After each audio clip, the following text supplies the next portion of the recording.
a planilha de influenciadores agora que viralizou na rede social. Vazou uma planilha de influenciadores, vocês viram? Eu não vi isso. Não, Vazou uma planilha de influenciadores que rola entre as agências. As pessoas não sabem de onde vieram, eu recebi num grupo. E aí vários influenciadores fizeram vídeo sobre isso. Então era uma planilha que tinha lá o nome do influenciador, a nota que ele tinha e cada um colocava uma opinião. E assim, tinha boas opiniões, mas tinha muita crítica, muita coisa que inclusive poderia acabar com a carreira do influenciador. E ela vazou nacionalmente. Caraca. E para mim isso é uma falta. Isso, gente, O ponto é uma falta de resolução de conflito, porque aí se abriu uma discussão sobre que esses influenciadores, muitas vezes os famosos, não sabem receber o feedback. E as empresas acabam que não passam esse feedback, não resolvem alguns conflitos que acontecem durante a negociação, né? Por exemplo, eu estou te contratando para isso, e aí tem uma série de critérios nas regras, às vezes o influenciador quer fazer do seu jeito, a empresa não quer e tal, às vezes o influenciador tem uma postura, e simplesmente fica por isso mesmo, porque a empresa não tem coragem de se dispor com aquela figura que é pública e tal, e aí não tem um feedback. O conflito não é resolvido, só que aí a planilha vaza com todas as críticas aí. Então, foi uma questão ética que aconteceu essa semana. E eu vejo muito... agora. Vou te mandar a planilha. Mas isso é interessante quando você traz. Mas tem a ver com mediação, tem a ver com conflito. Eu trabalho com treinamentos também, né? De empresas, né? De lideranças, né? De ambientes corporativos, exatamente mostrando esse outro lado. E, inclusive, como dar feedback. Porque isso é muito importante. Olha que interessante, a pessoa trava. Super. Ela trava, por quê? É conversa difícil, a gente estudou isso lá. Tanto que eu até, não sei se vocês lembram, que eu fiz até um comentário lá com a professora, que eu falei assim, olha, existem as conversas difíceis, existem as pessoas difíceis e existem as conversas difíceis com pessoas difíceis. Então, às vezes, tem realmente pessoas que você sabe que já vai ter um pouco de dificuldade de lidar, independente do jeito que você vai falar, às vezes é algo que tá na pessoa, que é o perfil daquela pessoa, que você tem que mais reativo, mais fechado, né? E a conversa em si já é difícil, às vezes o próprio assunto já é um assunto difícil. Então a gente precisa, assim, aí é aquilo que a gente estava conversando, né? A técnica entra onde a intuição já não vai. Olha, que eu já travei. Então, como que entra a técnica? Então, como que eu vou lidar com a minha conversa difícil? Aí, existem várias formas de a gente dar um feedback. Aí eu já vou dar uma dica, na verdade, né? Não é uma receita de bolo, mas é uma dica que a gente chama de feedback sanduíche. Então, alguns professores estudam isso também, para as escolas, para poder estimular mais os alunos do que desestimular.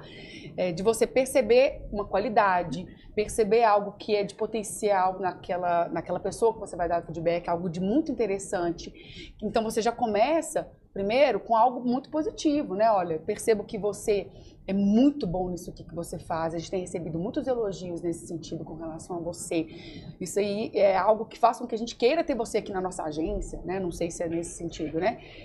Ao mesmo tempo, tem sempre algo que a gente pode melhorar ainda mais para poder ganhar uma excelência. Então, às vezes está 99%, né? Esse 1% é exatamente o que nos faz crescer. Então, por essa perspectiva, a gente pode pensar o seguinte: tem isso aqui que poderia ser observado. Como que você vê? O que você acha? Faz sentido para você? Incluir a pessoa também nesse contexto do feedback para ver como que ela pode recepcionar, sabe? Então, existem dicas, né? E as pessoas às vezes perdem a oportunidade de potencializar seus negócios porque elas travam num ponto e nem querem, às vezes, ver como melhorar esse ponto, porque é tão senso comum, ainda é um tabu as pessoas estudarem comunicação, né? As pessoas estudarem... saberem se relacionar. liderar através de ser uma boa líder, pensando um pouco ler um pouco as pessoas. Ler a pessoa e lidar com as pessoas, né? Muito legal isso. Eu queria emendar para Carla um pouco sobre essa discussão, Carla, que você contasse um pouco para a gente dessa sua liderança lá na Serac, onde a gente vê, pelo que você dividiu muitas vezes com a gente, eu acompanho muito você, né, nas redes, que você posta bastante falando da empresa, então a gente vê que você tem uma jornada de transformação com muitas mulheres também, que eu vejo que tem um grupo grande de mulheres, a gente acha isso muito legal, que a gente está aqui no Flow, nesse movimento, transformando mulheres, né? Ou não é transformando, mostrando um pouco da gente, que a gente sempre vai levar alguém conosco aí nessa trajetória, pelo menos nas nossas, que a gente tem aqui para contar. Acho que todo mundo, vocês, com grandes histórias para contar. Então, eu queria que você contasse um pouquinho do seu método, os 5 RS de liderança, acho que a gente falou, você começou a falar um pouco de queria ter um bloquinho aqui, inclusive. né? E ela emenda contando um pouquinho isso que a gente achou super interessante e te ouviu um pouquinho isso. É um método que eu criei baseado no que eu aplico na prática no Serac. Então, eu estruturei um método que são 5 R's da alta liderança, da liderança de alta performance, desculpa. O primeiro R são as regras da liderança, porque a gente fala que o profissional, independente da área, estuda o seu técnico, mas não estuda o que é ser líder, o que não é ser líder, o que um líder deve fazer, o que não deve fazer. Então, é a base teórica, vamos dizer assim, da liderança para que a pessoa entenda um pouco o que é ser líder, o que se espera de um líder.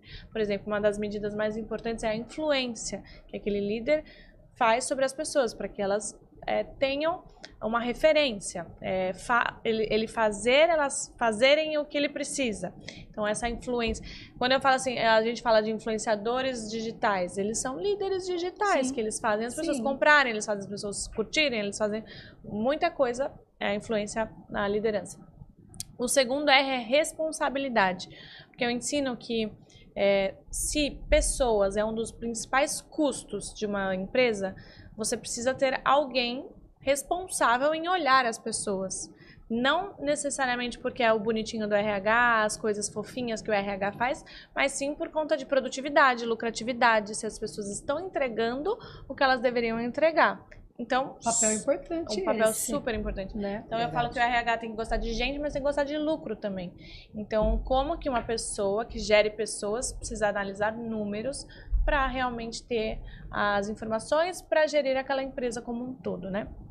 E também a parte legal do RH, então precisa sim ter estruturas.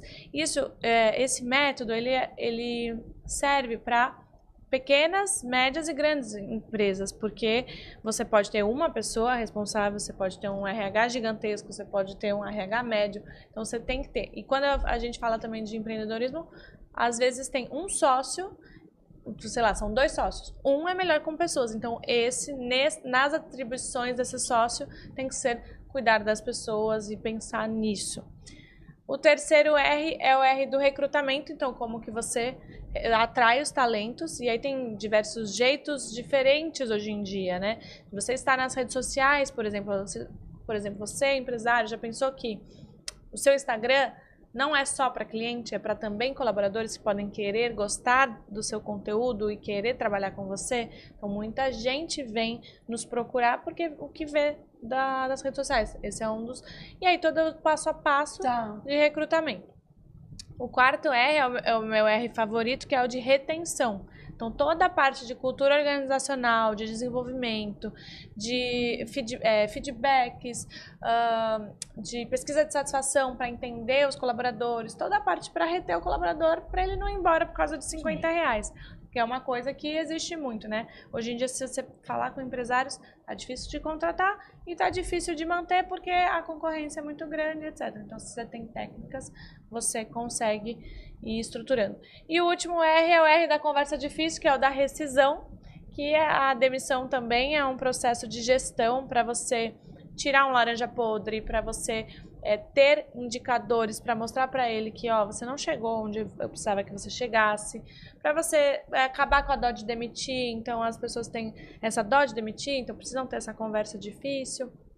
Então são várias coisas estruturadas. Eu tenho um treinamento online completo sobre isso, e foi aí, até puxando o gancho das mulheres, foi com esse treinamento online que eu fiz um vídeo da Mulher Maravilha, não sei se vocês já assistiram. Sim, já assistimos. Nesse vídeo da Mulher Maravilha, já dando spoiler para quem está nos assistindo, eu tô de Mulher Maravilha, mas no meio dele aparecem todas as minhas líderes, vestidas com a mesma roupa,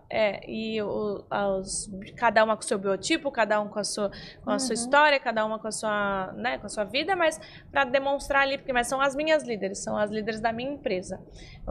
E é muito legal ver, assim, porque tem muitas que começaram na recepção, sem nenhuma formação, e hoje são gerentes. Eu tenho uma que começou na recepção e hoje é gerente financeira, na verdade, acabou de se tornar sócia.